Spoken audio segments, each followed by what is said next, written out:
इसमें है सदिश गुणन या सदिशों का क्रॉस गुणन, वेक्टर प्रोडक्ट और क्रॉस प्रोडक्ट ऑफ वेक्टर।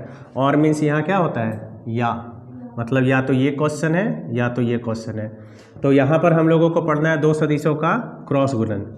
तो इसमें सबसे पहले हम लोग यहाँ पे मतलब चित्र से भी पढ़ सकते हैं या ऐसे डायरेक्ट भी पढ़ सकते हैं। मान लेंगे, माना दो सदिश ए एवं बी के बीच एक छोटा कोण क्या है, थीटा है। तो दोनों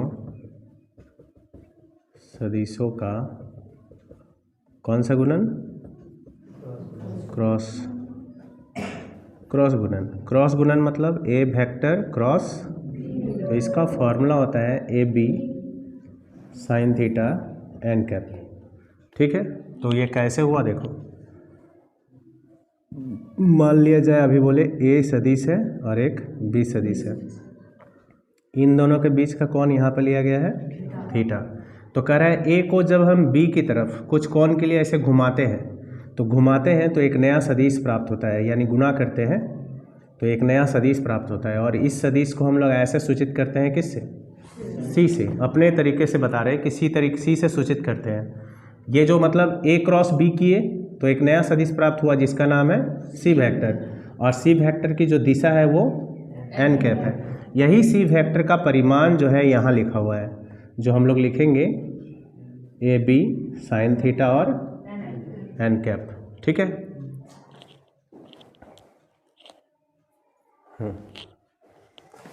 तो यहाँ पे आंसर कैसे बोलना है, आंसर बोलना है सबसे पहले यहाँ पे एक नोट करना है, दिमाग में ये सेट करना है। इसके लिए नोट हम लोग लिखे तो क्या होगा कि यह कैसी राशि है, सदिश। क्यों, कैसे जाने सदिश राशि है, तो यहाँ देख रहे हैं कि यहाँ से यहाँ परिमाण बता रहा है और ये क्या बता रहा है, कैप दिशा बता रहा है। नहीं, तो यहाँ पे दो भाग हो गया, एक हो गया क्या इसका परिमाण, तो इसका परिमाण हो गया क्या ए बी साइन थीटा, और एन कैप जो बता रहा है वो क्या बता रहा है, दिशा।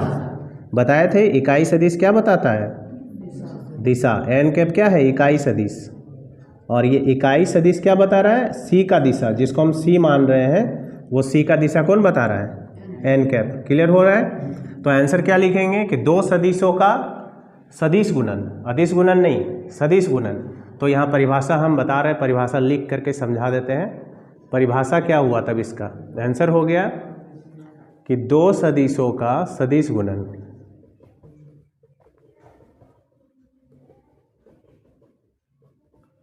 दो सदिशों का सदिश गुणन दोनों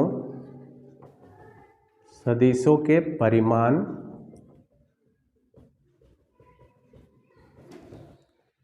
या पहले लिखेंगे दो सदिशों का सदिश गुणन एक सदिश राशि है, ऐसे लिखेंगे वो ज़्यादा अच्छा होगा। दो सदिशों का सदिश गुणन एक सदिश राशि है, सदिश राशि है जिसका परिमाण दोनों सदिशों के दोनों सदिशों के परिमाण एवं बीच के कोण, बीच के कोण का क्या लेंगे, कोज्या के जया। साइन थीटा को क्या बोलते हैं, जया, और कोस थीटा को कोज्या। तो हम लोग क्या किए, दोनों सदिश का परिमाण कौन है, ए बी, तो दोनों सदिश का परिमाण ले लिए।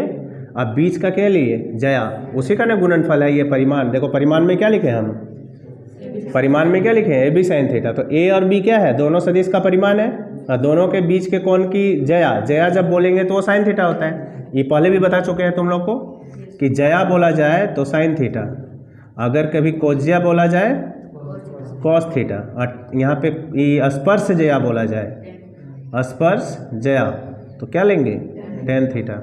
तो यहाँ पे जया बोला जा रहा है, तो यहाँ लिखेंगे क्या कि दो सदिशों का सदिश गुणन एक सदिश राशि है जिसका परिमाण, क्योंकि परिमाण के बारे में बात कर रहे हो ना, जिसका परिमाण दोनों सदिशों के परिमाण और बीच के कोण की जया के गुणनफल के बराबर होता है। बस हो गया आंसर, गुणनफल के बराबर होता है।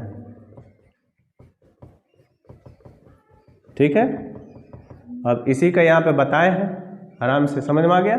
अब इसके बाद हम लोग पढ़ेंगे क्या, इसमें और एक चीज़ बच गया। हम तो परिमाण की बात किए, दिशा के बारे में तो बात नहीं किए, तो इसमें दिशा भी जोड़ दो, तथा दिशा दोनों